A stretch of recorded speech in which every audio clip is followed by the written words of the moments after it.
We were so naive of how long it was going to take. It was a big challenge for sure.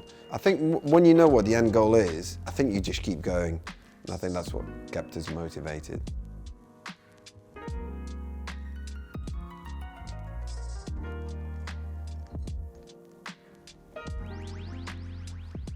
We decided to renovate this house and really embark on a new project because we had come to the end of our previous house.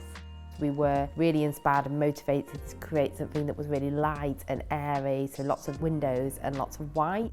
We really wanted to create something that felt really kind of restful to live in.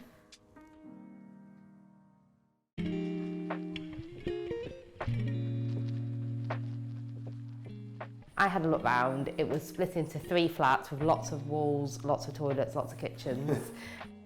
3 ovens, 3 beds, three of everything was just literally, it was in that setup. So we had to start everything from scratch. So the entrance hall was flat 1, bedroom 1. The bit actually as you walked through the door, you went straight up the stairs because it was all walled off. Once we've opened this, it kind of opened a new vision for the place as a room to put the bike and just chill when we've got friends. We really wanted to try and have something that was original rather than new. This was literally a banister from an old school. Yeah, they said it was from an old school. If you can just buy second-hand, or in this case, you know, it's kind of reclaimed really, you're preventing that product from going into waste. A lot of it we just learned as we went, like Nelson YouTubing things.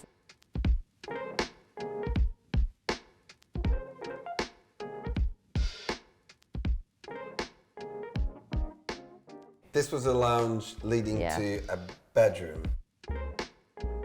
This was not like this was as you boarded can see now, up. It's completely boarded up. Yeah, boarded up, and I think it had that bumpy wallpaper on top of it as well. Just really adds. So having something like this is great because the key features are already part of the house.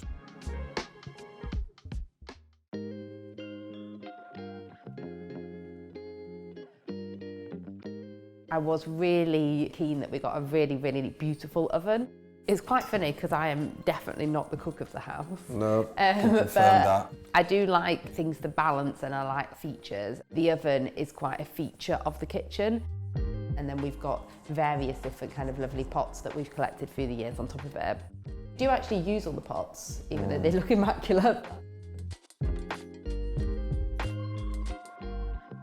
One of the biggest highs was definitely the day where the concrete floor was poured, and that was amazing. This room suddenly just looked like an actual room, and it was just like it came to life. Everybody who walks in the house is like, oh my God, that floor's really nice. And I think it was a bit more than tiles, but I think it's been an amazing investment.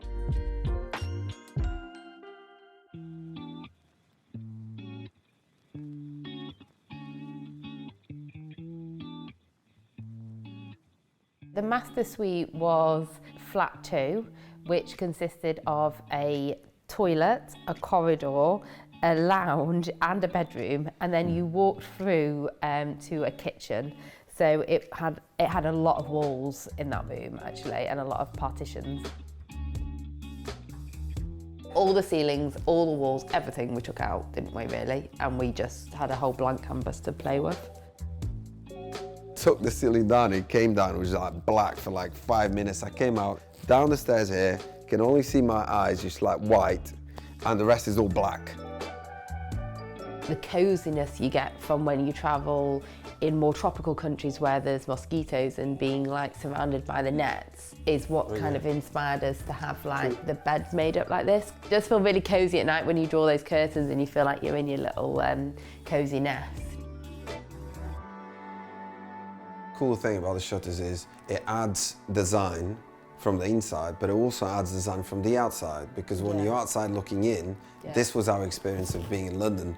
We fell in love from being on the outside looking in and saying, oh my God, that just looks really beautiful.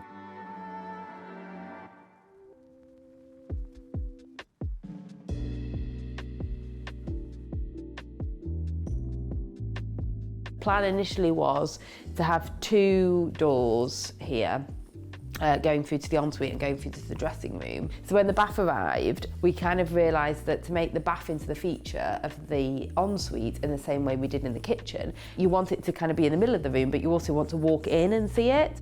So we slightly rejigged, which makes it all look quite kind of grand and special. So this is the new part of the building, which allowed us really to make that hotel experience. You walk from one room to the other uninterrupted. So the old part of the house, interestingly, was actually sandblasted. We think around 20 or 30 years ago. We're not really sure why, but it is slightly redder than some of the other houses on the road. Even though we didn't particularly love the shade of red, it did make more sense to match it with the extensions. We found this plaque which we put into the new part of the house, so that kind of makes it look a bit older. We didn't think it's new, the extension. It does actually link in really well, and I think as it ages more, it will link in even better.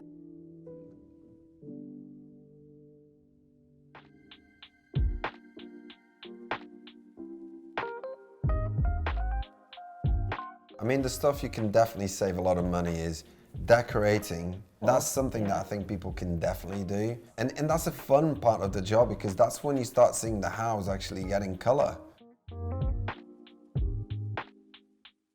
We were so naive of how long it was going to take. It was January to September when we finally were on the top floor, but I thought we'd be up there after like a few months.